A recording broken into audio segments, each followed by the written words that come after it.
I had recently gone through a breakup, and unfortunately, I had to move back in with my parents. We used to live together in Boston, in an apartment we got way too early into the relationship.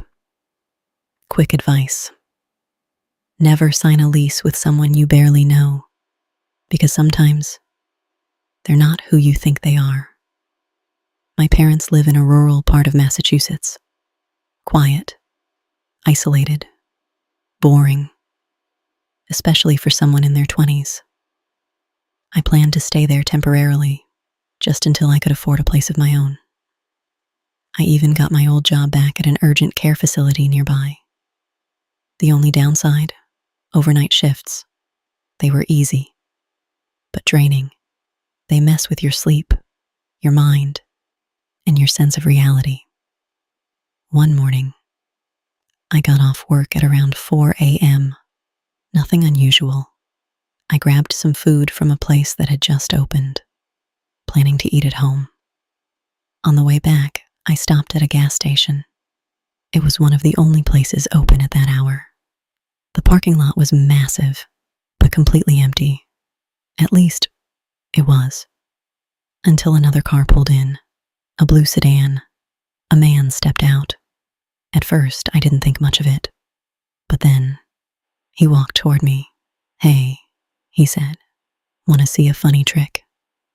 Immediately, I felt uncomfortable, but for some reason, I said yes. He started doing this childish trick, pretending to pull his finger off, over and over again. But what made it worse was the way he kept looking at me, smiling. Not a normal smile, something off. I forced a fake laugh, hoping he'd leave, but he didn't. He just kept standing there, watching. Finally, my gas tank filled. I quickly put the nozzle back and rushed inside to pay.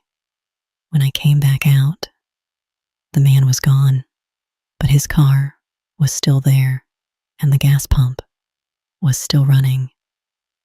That didn't feel right. Not at all. I didn't wait.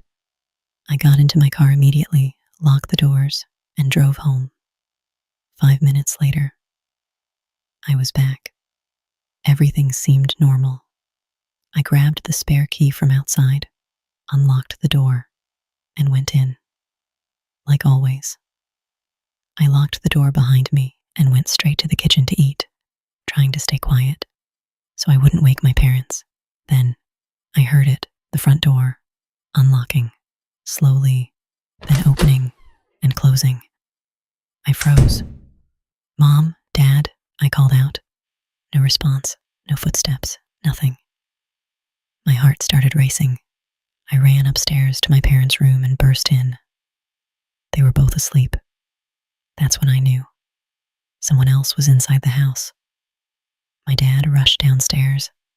I followed him, terrified. He checked every room, turned on every light. Then he went to check outside. The spare key was gone. We searched the entire house. Nothing. Room after room.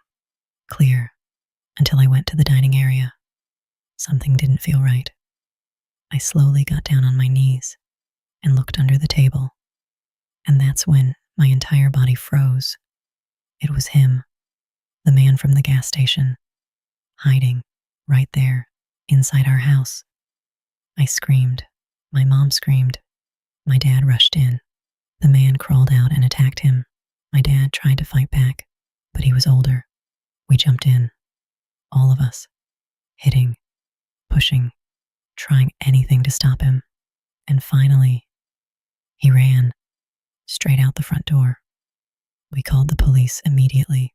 They arrived quickly, but the man was gone. And the worst part, he still had the house key. That night, a police car stayed outside our house. My dad blocked the door with a chair and slept in the living room. The next day, we changed the locks and got rid of the hidden key forever.